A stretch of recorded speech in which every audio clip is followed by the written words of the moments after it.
Boom! K-Shed in the house. Guess what, y'all? I think I'm gonna like this podcast stuff. You know why? Because it's a fun adventure. We get to include all kinds of different variables, elements, make things very exciting for the listeners. Mainly because we plan on including the listeners.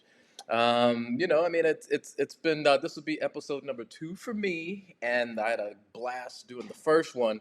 Um, Setting things up so when I'm ready, I got my first guest on the agenda, Mr. Leo Araguz, former NFL punter extraordinaire. My knowledge, as far as like Leo, is all with the Oakland Raiders at the time. Dude was legit, not only on the football field, but he carried himself very well over in the community, which is something that was a high priority for team owner Al Davis, and a highly respected Mr. Willie Brown, Hall of Fame cornerback, number 24. Fantastic, fantastic man. And it's just those guys really, really pressed for us to not only just give it our all on the football field, but to give back to the community. And I think that was a super success for big things to happen. And one of the main reasons why those guys just dominated is they incorporated their fans and their community into their Sunday workday. It was beautiful. I hear stories all the time of the La Zetos, those guys, the old school days, showing up at bars and just kind of kicking it with the fans and stuff, and just kind of being humble. I think NFL players have to remain humble, um, but it's a double-edged sword because the more humble you are, the quieter you are on the football field, apparently. And they only really like coaches and the owner, some owners, I guess, in the press and all that stuff. They only really like the loud, really brass and just kind of like knuckleheaded type football players nowadays and stuff who are out there. They're balling, but they're jerks too sometimes, and for whatever reason that seems to be the thing. And that's not how I operated. That's not how a lot of the Raiders, when I was on the team, operated. And it was good. It was a good experience. And uh, I just wanted to kind of set the stage on some of the things that we're going to be talking about and all that. I had to catch myself because in preparation with getting my interview going with Leo, I texted him. I said, "Hey, look, are you going to be okay with us talking about John Gruden?" And I really didn't know what he was going to say. I know Leo played under Gruden for about the same time I did, a couple years. Gruden came into town, and there was some changes that were immediately made, and so I really didn't. And I don't think that I think it's safe to say that myself and Leo, unfortunately, weren't part of Coach Gruden's long-term plans, and so I was kind of interested to see what he would say. It's obviously, if you haven't been living under a rock, you know the situation with Coach Gruden right now, which we'll get into. But one of the things I want to make sure was that when we do talk, that he would be okay with us having an open forum discussion. The name of my podcast is K Uncuffed. So if we're going to name it that, we got to kind of get deep and dirty on some things too. And I don't know why Coach John Gruden just popped in my head. I feel bad for the guy. I really do. It's strange because, like I first said, I wasn't part of his plans, but I mean, he was a fantastic coach, and I think from my background, that's something that I put a lot of stock in. I love when a head coach comes in and they have a vision, and they're not afraid to lay down the law. They're not afraid to get in people's faces. Make them run laps if they slack off on a play. Even if it's freaking 90 plus degrees. That's how I remember football in high school, and you know, that's what I mean, not to say he wasn't overly bearing, but he was definitely in charge, and he expected you know, perfection almost on every play in practice and all that stuff. So you know, my experience with John Gruden was you know, a mixed bag. You know, and before I kind of like opened it up when I do get my guest on, you know, I wanted to kind of like set the stage about my feelings of Coach Gruden, because you know, I mean, sometimes people, you know, uh, it takes the world a minute to kind of understand how people can become who they are. John Gruden, as if I looked up Wikipedia, the first sentence says John Gruden, and it says he is a victim of cancel culture and former American football coach. Timeout, people. A victim of cancel culture? Yeah, I don't know about that one. Coach Gruden, I can't really describe as a victim of anything, mainly because I don't think he would see himself as any type of victim. He doesn't have that type of personality. His personality is hardcore, uh, true confidence, true belief in his way of doing things. I think he grew up in a football world, so he's very, very knowledgeable when it comes to schemes and plays and how to defeat a defense. And heck of an offensive coordinator, huge, huge pusher for the ability to motivate people. If you don't get motivated, you will be seeing the door with a pink slip in your hand real soon. Trust me. And that's just John Gruden. So I don't think that describing John Gruden as a victim of anything would be correct. And that's I'm saying that more out of respect as well. But at the same time, I also understand what might have happened. You know, you know, there's many people out there who loves John Gruden. I've come across several others, multiple others, who do not want to have anything to do with this guy, who don't have much good things to say about Coach Gruden. And a lot of it is, as I think about it, is, you know, let me put myself in that type of, you know, discussion, I guess. Uh, if anybody would have a kind of like a bad taste in their mouth about John Gruden, I would be one of those people, mainly because it's hard to play in the NFL. I had one hell of a rookie year that was probably by far the worst rookie year anybody could have in the NFL. Getting drafted in the fifth round by the New York Jets, a young kid. You know, I'll describe myself as very immature at that time. From a small college of Northern Iowa, getting drafted by by a big city professional franchise like the New York Jets was an extremely difficult situation. Uh, and it didn't really start off very well for me after I got drafted. And obviously, you know, I mean, the press comes over, they do a story on me, and I'm on cloud nine. They said, you know, like the whole that song, Benny and the Jets. Just the name of that headline was Kenny and the Jets. I can remember that. It was a solid article, great picture, and then things just took a turn downhill from there. Mainly because you know, I'm a small town kid getting drafted by the number one biggest city in the freaking United States. 13 plus, maybe even more, million people in that one city. I get drafted there, and I'm just not ready. I'm not ready to play pro ball on that type of level. And things started on an ominous note. As soon as I got off the plane for my first mini camp, I didn't bring anything itinerary wise with me. All I knew is I'm flying into LaGuardia. Get yourself to the Jets facility. My dumbass thought that it would be something simple. You know, I mean, I'm from Davenport, Iowa. That's 100,000 people, and that's the third biggest city in Iowa, right there. I'm thinking, you know, you get off the airport, you know, the facility can't be too far away. So Yeah. So, New York City, mind you, has how many different? They got two hockey teams, uh, two basketball teams, professional basketball teams, two pro football teams, like uh, two, three baseball teams. Oh my God, it's just nuts, and the place is just immense.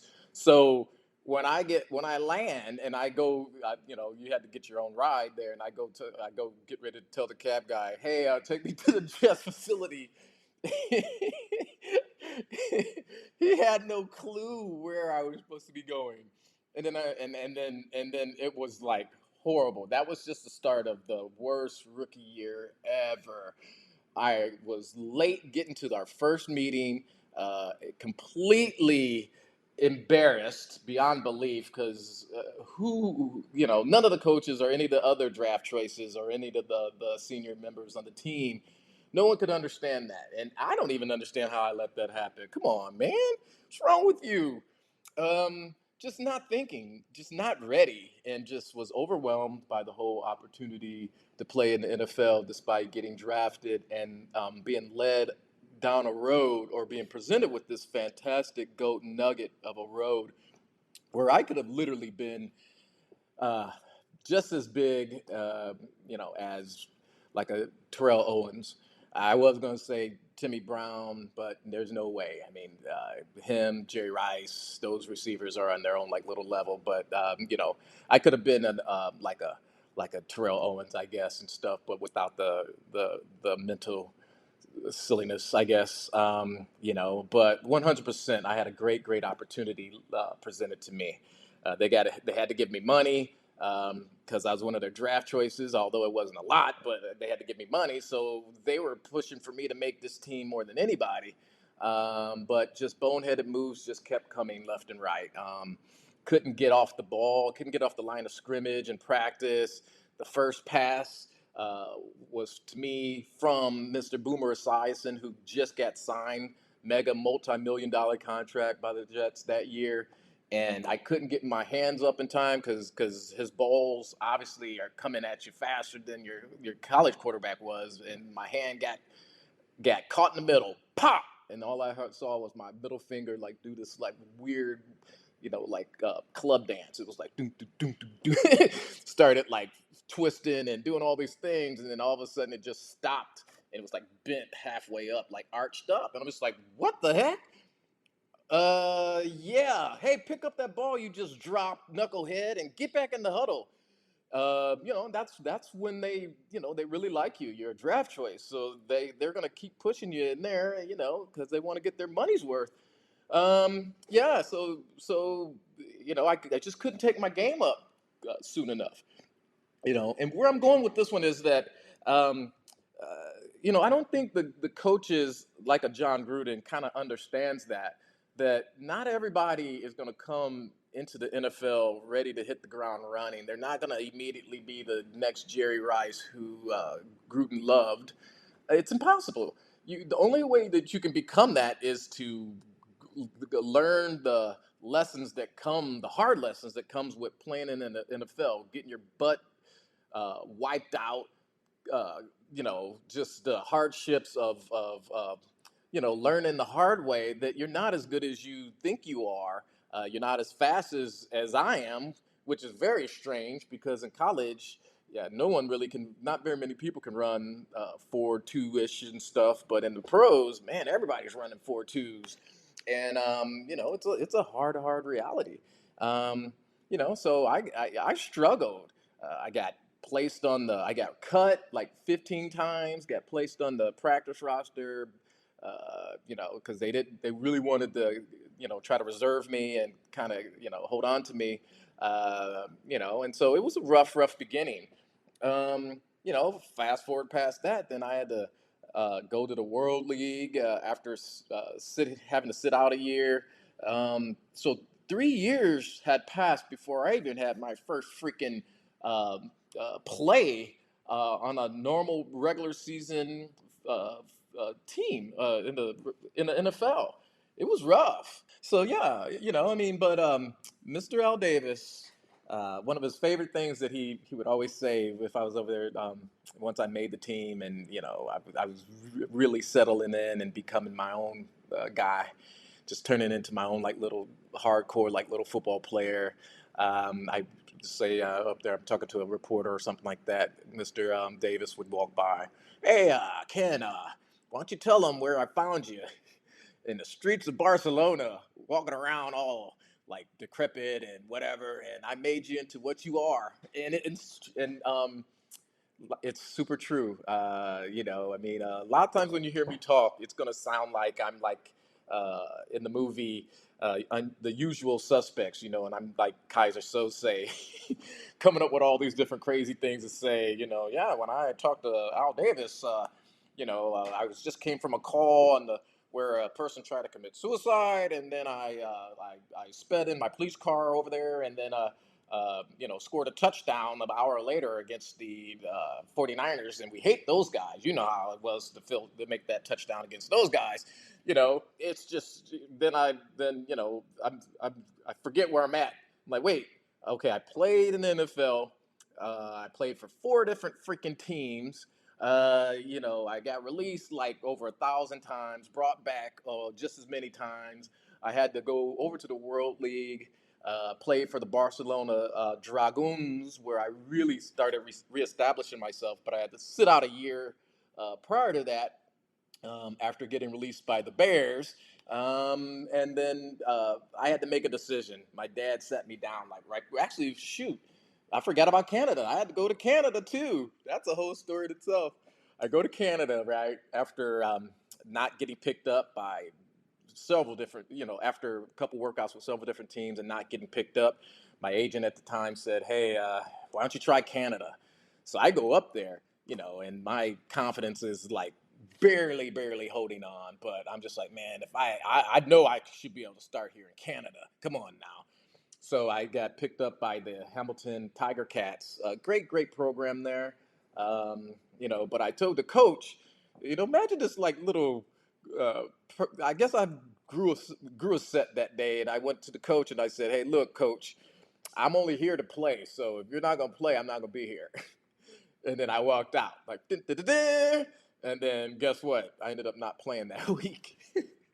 It was funny. It was funny. I mean, it was comical. I made fun out of it.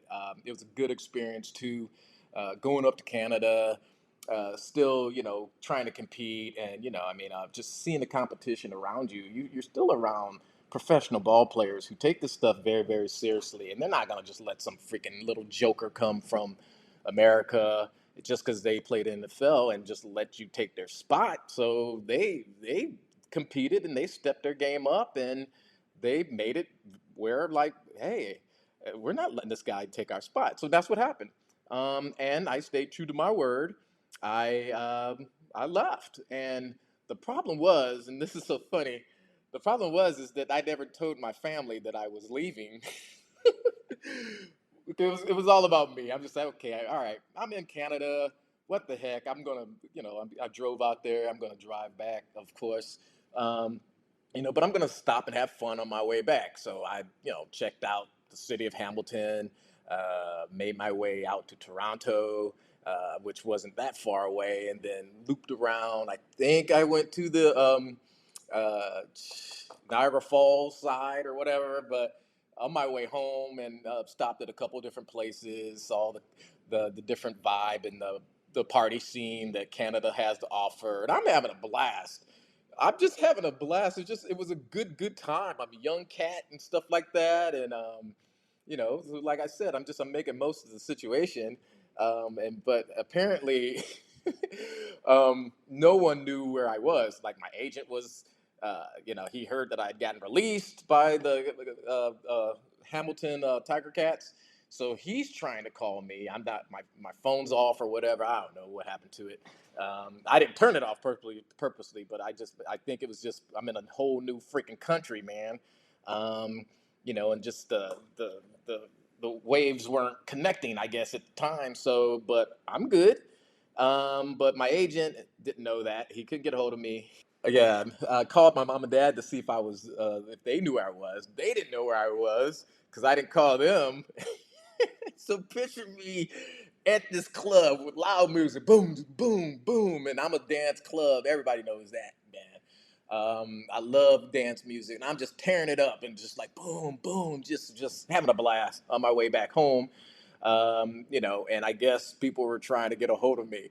A reporter heard that I got released and called my dad. Hey, where's your we were trying to get a story from your son, see what this means. Is he done trying to play NFL football?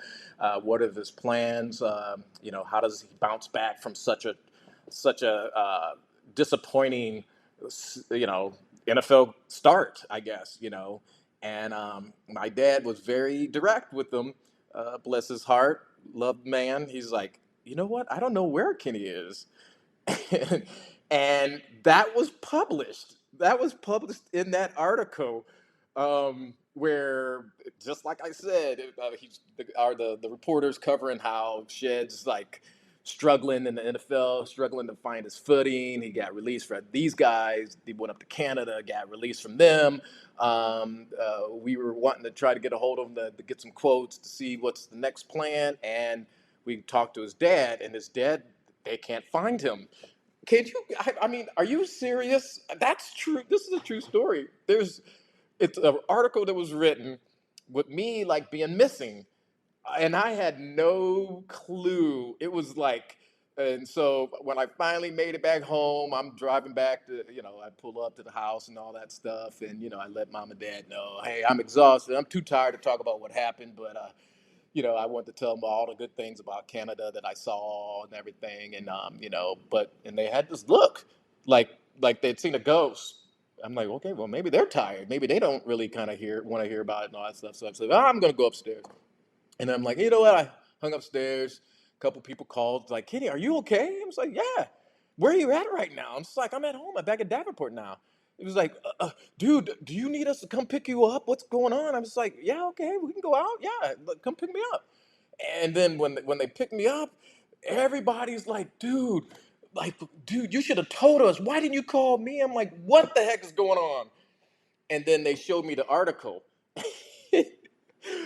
I said, stop the car, or I said, turn around. And I went back and I just held the article up to my dad, and I just said, Dad, what is this? And he's like, I, I'm so sorry. I didn't know. We couldn't find you. I'm like, Dad, I look ridiculous. And then, you know, yeah, was it embarrassing? Was it a little bit, let's kind of like over the top, like seriously? Um, but the bottom line was that my mom and dad and my family, my friends, my coaches, even the media people who I had gotten to close to in the Quad City areas as well, everybody was just concerned about me. Forget the football stuff. They just want to make sure I was okay, like my mental state was okay. And that was the wildest thing. And then so I think that's what I really, really started to reflect on this stuff. And after I kind of gathered myself up, I went out. Even still, we went back out, and I'm shooting pool, and I remember hearing some people in the background as I'm shooting pool, like bar people. Hey, isn't that Kenny Shed right there? As I'm missing the shot because I wasn't the best at pool, but I thought I was. But I can hear him in the background. There's like, isn't that Kenny Shed? And yeah, there's like, what's he doing right now? Why is he here? Shouldn't he be at camp or something?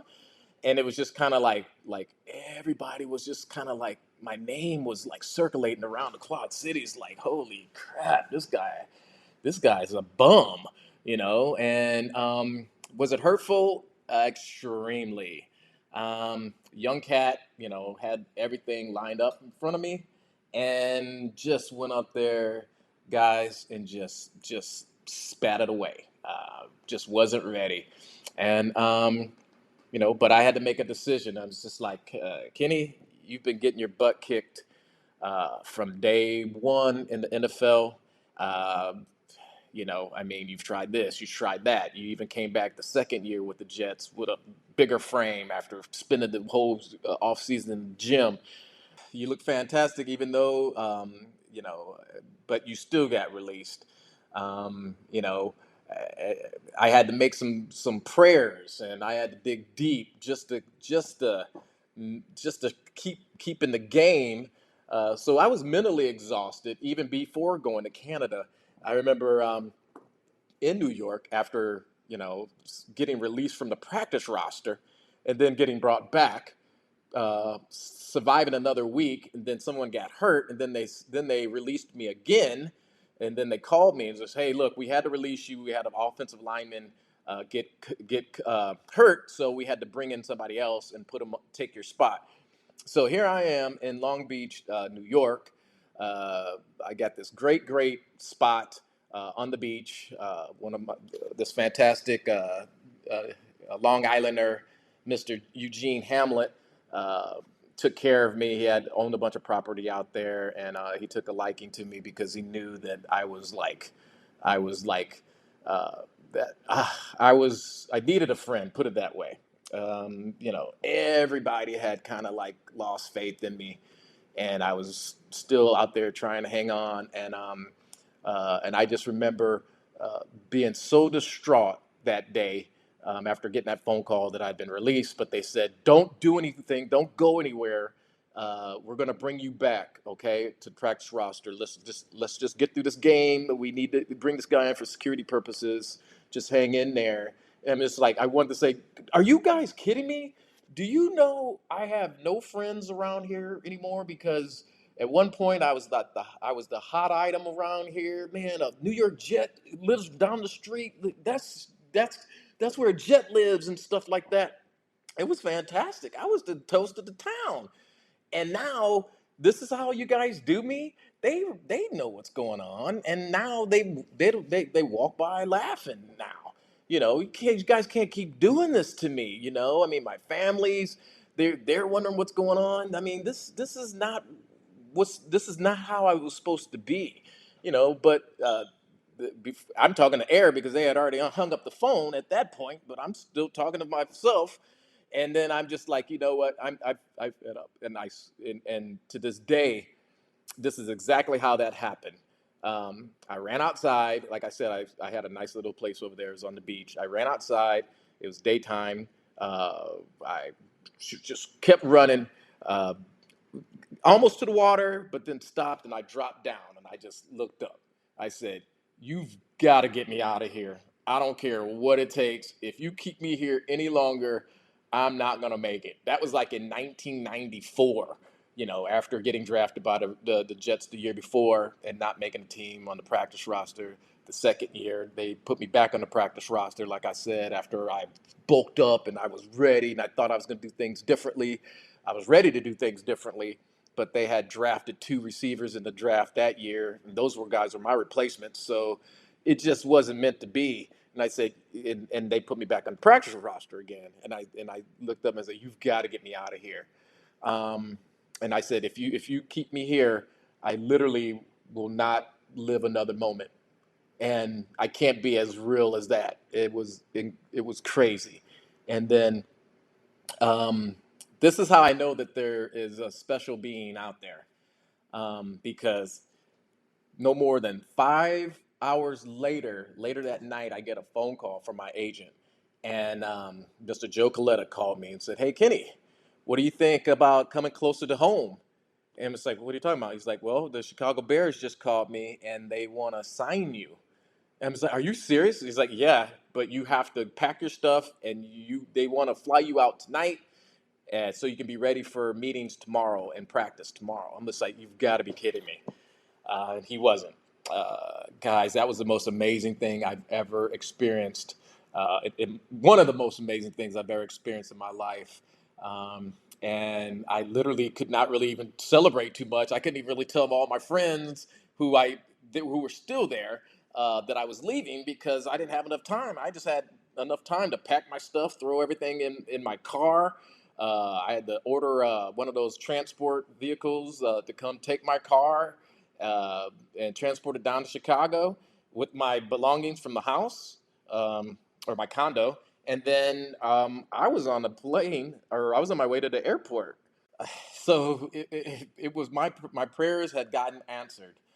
And I know what a lot of people are going to say, ones who know that I'm not as religious as I probably could be, they're going to they're going to catch that. They're going to say, "See, he was looking after you," and I'm not here to dispute that, um, because someone was looking after me and making sure uh, that I was staying in the fight, and they answered my prayers and they changed my surroundings. And I was in Chicago that same night, um, playing for the Chicago Bears. Coach Wanstead was the coach at the time, and I'm like 2.5 hours from home. You cannot ask for a better setup, you know. And but the same old story. If I hadn't gotten any type of playing experience with the Jets, and now I got to go try to fight for a roster spot here for the Bears. Nothing's going to change because you're still in NFL, and if you're not ready to compete, you will not be on that team. So that's what ended up happening with the Bears. I got cut that year and had to sit out a year, because I had too many years under my belt on without. Well, that year I became my first full year, and at that time, once you stayed on the roster for a full year, you couldn't go back to the practice roster, and and if a team didn't sign you, you had to sit out. So that's what ended up happening. Um, then that's when I went to Canada, and Canada was fun. That's all I could say. It was a fun place to be. The Tiger Cats didn't have a place for me on the football field, but I was just like, okay, I have to regroup here. I got to regroup. What am I gonna do? What do I do? The shed in me can't just throw in the towel. My dad built me to be a lot different than that, and that's one man who's just he's been through so much in his life that if he can make it through the deep south of Mississippi back in the 40s, growing up in a in a state that was like beyond racist, where the Ku Klux Klan first began, and he fought through it and made it uh, to where he ended up turning his complete life around, moved out to Iowa and raised 4 kids, paid off his house, uh, retired at the Davenport Police Department with high honors, highly respected, and loving every person he came across who did not defiantly come out to get him. If they were smiled and they treated him nice, he was the nicest person back to them. He held no bones against anybody. And I just said to myself, if my dad could fight and be that much of a warrior, I'm going to come up with a new plan. And that's when I came up with my plan that was highly successful. And went to the World League, did reestablish myself, and then when it was time for the season to wrap up for the World League, um, I get a message from one of the coaches there. As we were sitting in our meetings and stuff, I was surrounded by like three other receivers, and all three receivers were allocated by their NFL teams. Um, One was allocated by the Redskins. When I say allocated, that means that the Redskins signed that player, and then they sent that player over to the World League specifically for the opportunity for that person to get some playing time in, and get some seasoning in. And then they come back and then compete for a roster spot during training camp. So, and then one of the other guys, the receivers at the time, was allocated by the Tampa Bay Buccaneers.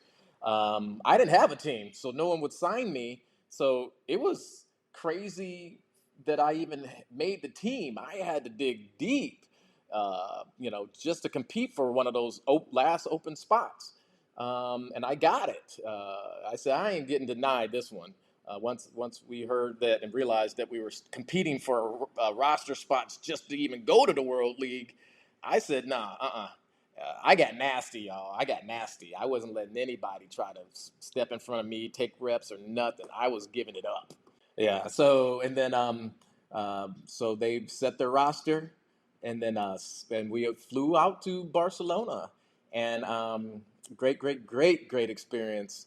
And like I said, when the season was wrapping up, one of the coaches, who's always those coaches are in constant contact with the NFL coaches just to kind of give updates, and he said to me and the other receivers in the rooms said, "Okay, guys, when you get back to the States and you go to your NFL camps, I want you to give them hell."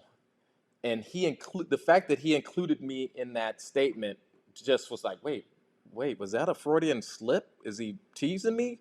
And no, he was giving me that was foreshadowing. He was giving me a heads up because the Raiders had already contacted those guys and were showing some serious interest. And so when I got back to the States, I get a phone call from my agent, and I had a different agent at that time. Longer story. I'll tell you that story one other day. But yeah, me and my old agent had a fallout because of what he said something about Kenny. God dang it, man! I can't go out there and make the team for you. And I like, what did you just say?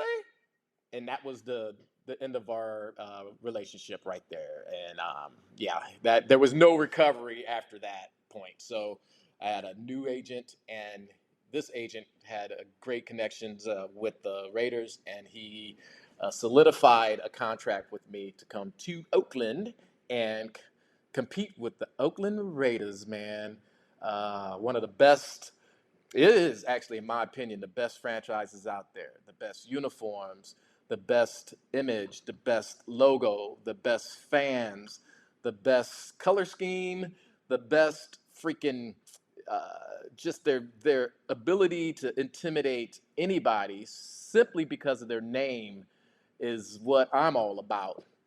And it was a fantastic opportunity for me. I went out there and I showed my ass off, diving for balls and just lighting it up. Preseason came, and the first 2 years, and I'm stressing the first 2 years for a reason because Coach Gruden wasn't there yet. So those first 2 years, I was on cloud nine. Fans were loving what I was doing. My heart was like, and it was what they really wanted to see out of their players was the heart that I was showing. I took no plays off, and I hated to lose. I remember my first ever NFL touchdown was a long pass thrown to me from uh, God, man. Well, anyway, it was long bomb. I'm sorry, Billy Joe Hobart. Yeah, sorry, Billy, if you're listening. I'm sorry about that, brother. You've etched your way into my heart because of what you did for me. So my bad on that one. But Billy Joe Hobart threw this fantastic deep ball, like 60 plus yards against the Chargers in Oakland. It was my first ever touchdown against a rival. Rodney Harrison at the time was the strong safety, and I caught that ball right over his freaking neck, just like whoop. He turned around. I was, God dang it, Kenny! And then I didn't even really know who he was at the time because he was new too. So, but Rodney Harrison played at Western Illinois, so unbeknownst to us at the time, we battled each other when Northern Iowa played Western Illinois.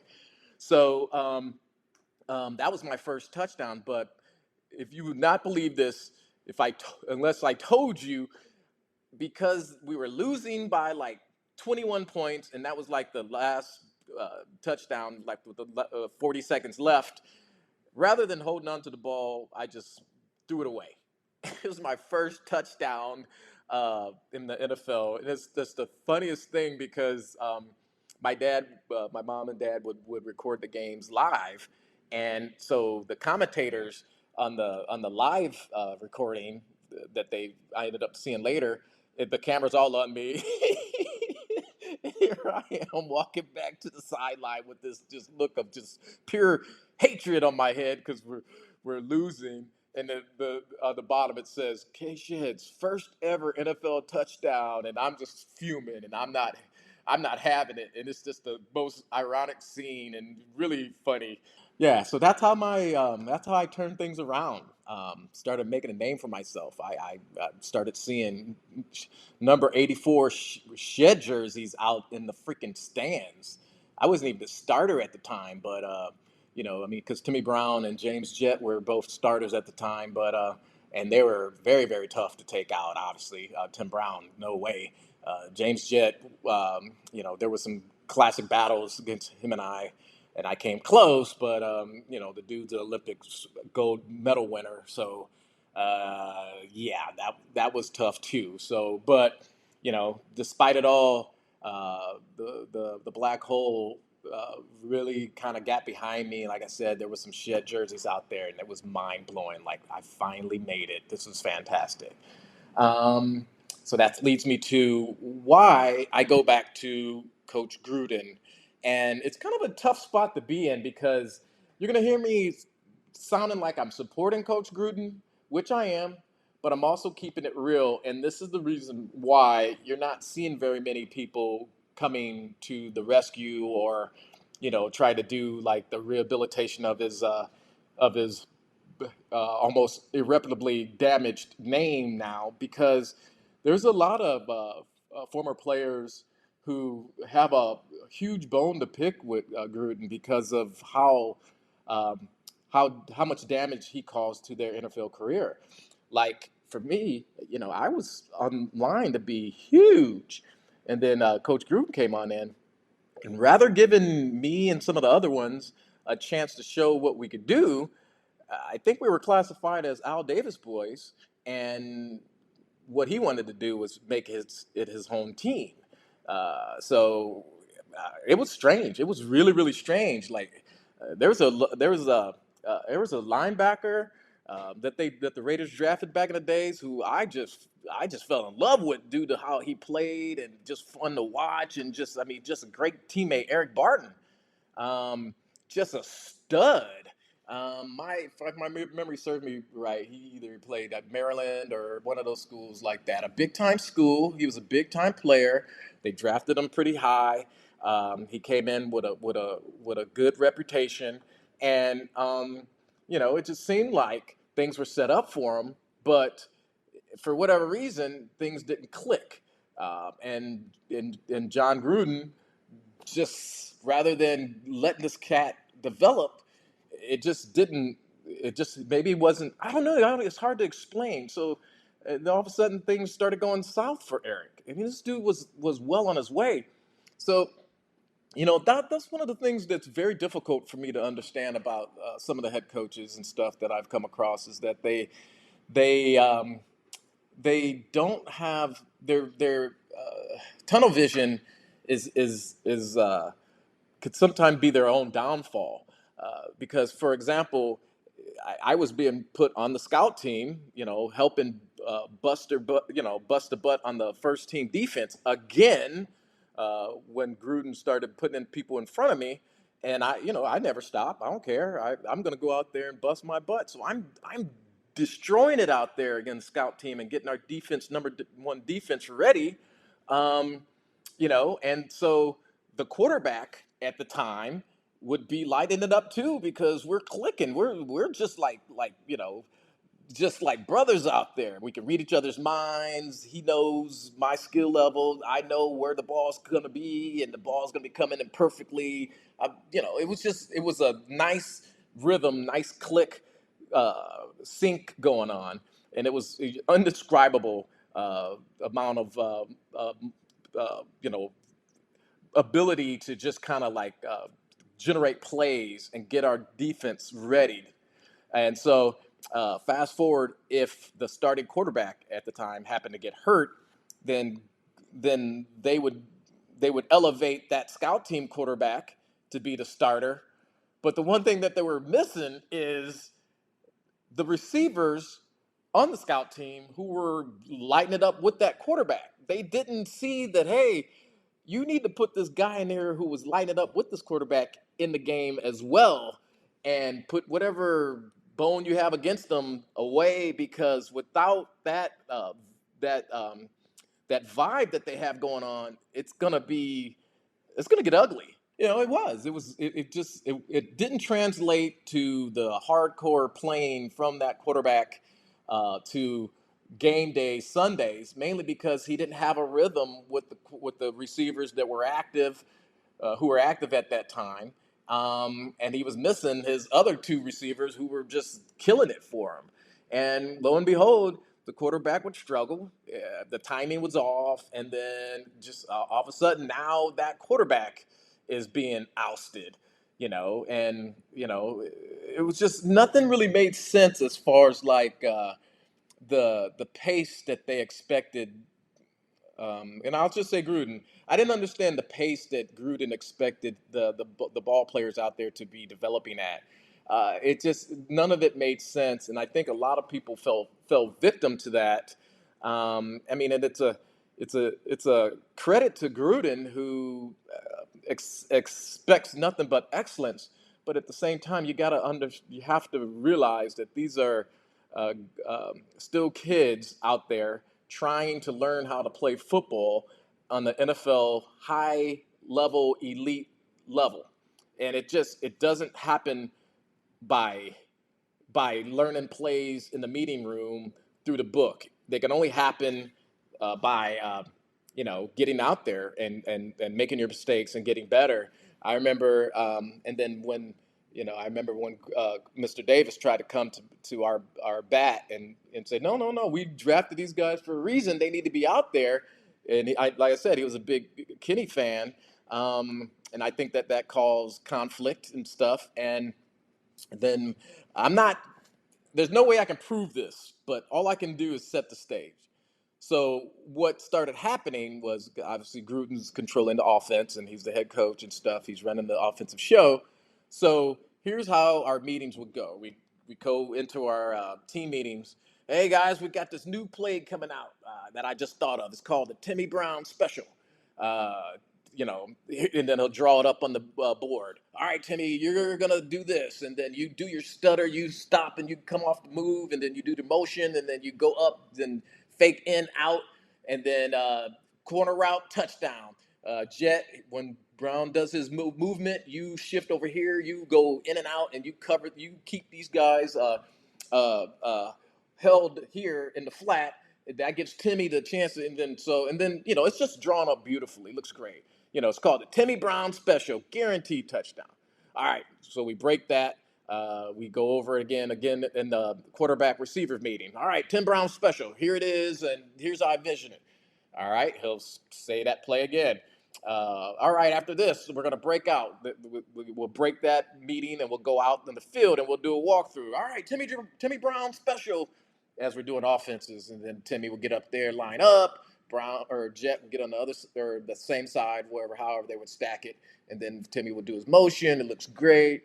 They feed off each other. One peels right, the other one peels left, and then and then the defensive look. They weren't trying to go hard, so they were just in position to give them a look. And then here goes Timmy. He does his fantastic routes like normal. Dude has fantastic hands, so even in the walkthrough, he's making one-handed catches and stuff like that. But it looked perfect. It looked just like it was drawn up and stuff. And so, and that was during walkthroughs. All right, a couple hours later, or an hour or so later, now it's practice. So everybody's dressed up in their pads and stuff, and then the second team defense would go up against the first team offense. So during that offensive scheme, then it was like, okay, we're gonna run the Timmy Brown Special in the huddle. So they get up there and they run their Timmy Brown Special, and it's all Timmy comes in perfectly down the line. They time it up perfectly. I think Gannon was the quarterback at the time. Hut, hut, height. They feed off each other. One peels right, one peels left. Timmy does his great move, spins around, and then goes up for the corner, just like it was drawn up. Touchdown! Yeah, and it's on video. Everybody's looking good. I mean, it's just everybody's celebrating, and it's like the Gruden's like, "See, that's what I'm talking about. Timmy Brown Special, guaranteed touchdown. Yeah." So, and then that's that. All right. So now it changes and stuff. So the second team offense now goes up against the first team defense to give the first team defense their look. So what do you think uh, Coach Gruden calls as a play? All right, guys, we're gonna run the Timmy Brown special. And so, Shed, you and Horace Grant get in there, and we both look at each other like, what? We haven't run this play between him and I at all.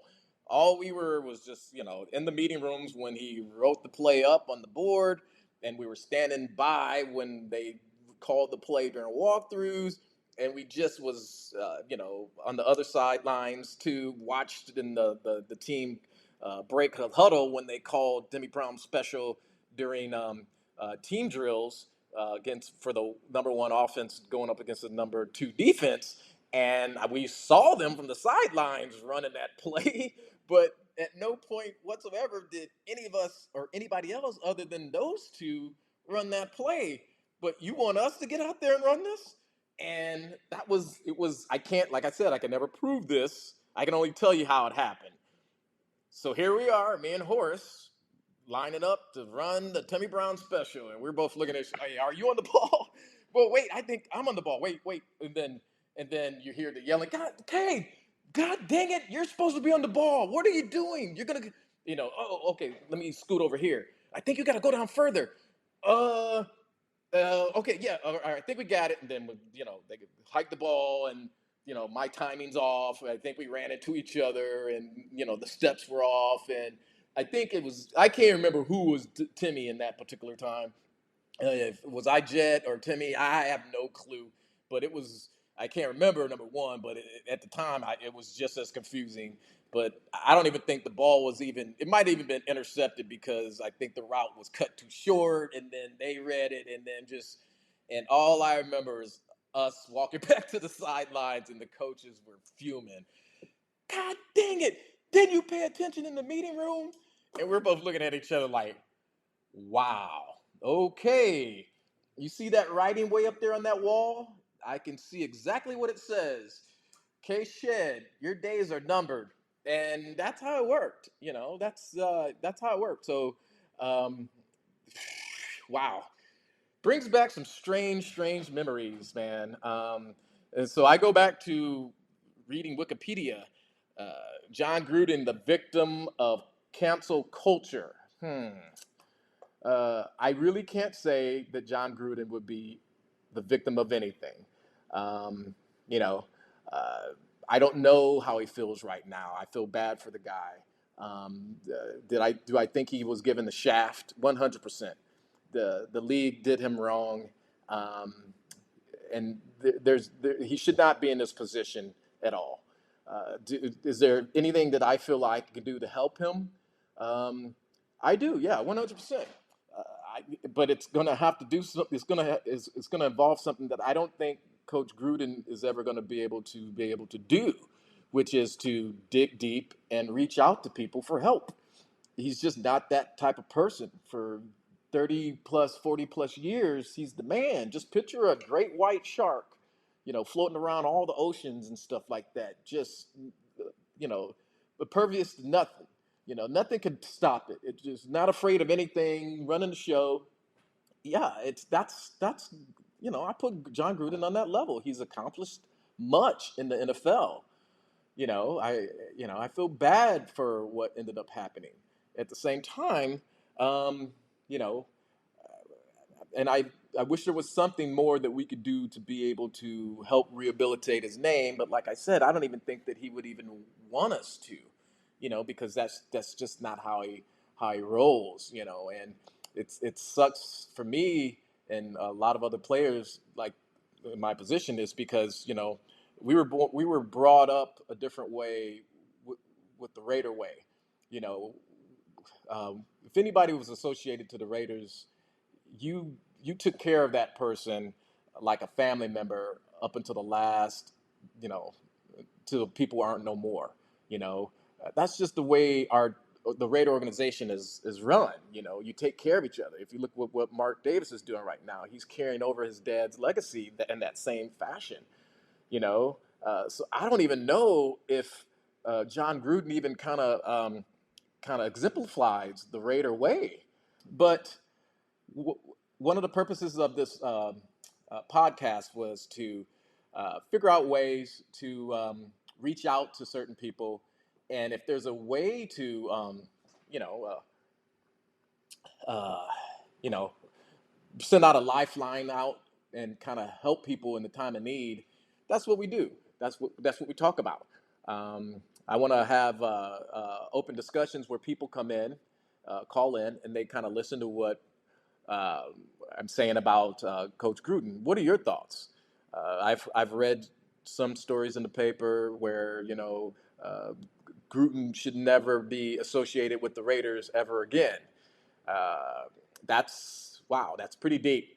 I mean, because there's people who are beyond hurt, beyond mad that the emails were generated.